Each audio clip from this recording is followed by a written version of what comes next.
Mamlaka ya udhibiti usafiri ardhini LATRA imewataka waendesha mabasi jijini Dar es Salaam kuzingatia utaratibu uliowekwa wa kupakia na kushusha abiria katika vituo vilivyopangwa na halmashauri. Mabasi yanayotoka mikoa ya kaskazini na mikoa mingine yanatakiwa kutumia kituo cha mabasi cha Magufuli, huku yanayotoka mikoa ya kusini yakitakiwa kutumia kituo cha mabasi cha Mbagala. Akizungumza na waandishi wa habari, meneja wa LATRA mkoa wa Dar es Salaam, Gereza Patel, amesema agizo hilo litafuatia maelekezo ya mkuu wa mkoa wa Dar es Salaam ya kutaka mabasi yote kurejea katika vituo vilivyopangwa na kuzingatia masharti waliopewa wakati wa kupokea leseni za usafirishaji. Patel amesema kwenda kinyume na utaratibu huo ni kuvunja sheria na masharti ya leseni. Hivyo amewataka wamiliki na waendeshaji wa mabasi kuhakikisha wanazingatia vituo vilivyotengwa kwa ajili ya kupakia na kushusha abiria ili kuepuka kuchukuliwa hatua za kisheria. Patel amesema kwenda kinyume na utaratibu huo ni kuvunja sheria na masharti ya leseni. Hivyo amewataka wamiliki na waendeshaji wa mabasi kuhakikisha wanazingatia vituo vilivyotengwa kwa ajili ya kupakia na kushusha abiria ili kuepuka kuchukuliwa hatua za kisheria.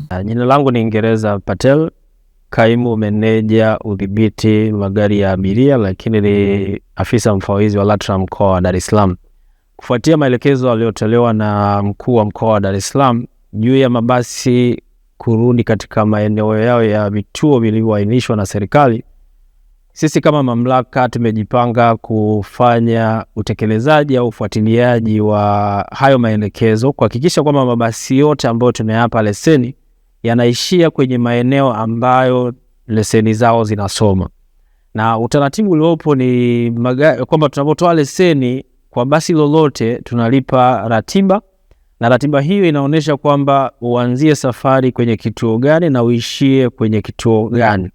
Kwa katika mkoa wa Dar es Salaam, mabasi yote yanayotoka kanda ya kaskazini, kanda ya kati, kanda ya nyanda za juu kusini, yanayotoka kanda ya ziwa yanaishia kwenye kituo cha mabasi kilichoko Mbezi Luis au Magufuli, na mabasi yanayotoka kusini yanaishia kwenye kituo cha mabasi Mbagala. Hakuna kituo kingine chochote ambao tumeruhusu mabasi hayo yaweze kuegeshwa, na kwa mujibu wa leseni zao wanatakiwa wafuate utaratibu ambao upo, ambao ni mojawapo wa masharti kwamba aishie kwenye kituo ambacho kimeainishwa kwenye leseni yake. Kwa hiyo tutakachokifanya baada ya hizo tarehe ambao mkoa ametoa ya watu kujipanga kurudi kwenye maeneo yao ni kuchukua hatua kwa wale wote ambao watakiuka utaratibu ambao tuliwapatia kwa mujibu wa hizo leseni na ratiba za safari ambazo tumewapatia. Kwa nini tunasisitiza matumizi ya vituo vilivyoainishwa? Kwanza kabisa, maeneo yale ndio tunafanya ukaguzi kabla mabasi hayajaanza safari.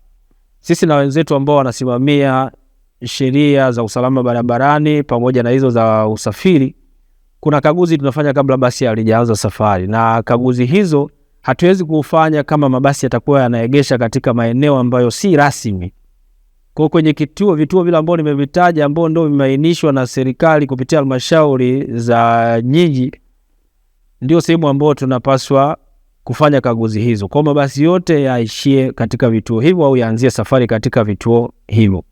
Kwa hiyo ni wito wetu kwa wale wote wanaomiliki mabasi ambao yanatoa huduma kati ya Dar es Salaam na mikoa mingine, kuhakikisha kwamba mabasi yao yanaishia kwenye vituo hivyo vilivyoainishwa, na wale madereva pamoja na wasimamizi washirikiane na wamiliki wa vyombo hivyo kuhakikisha kwamba mabasi yanaishia kwenye maeneo hayo.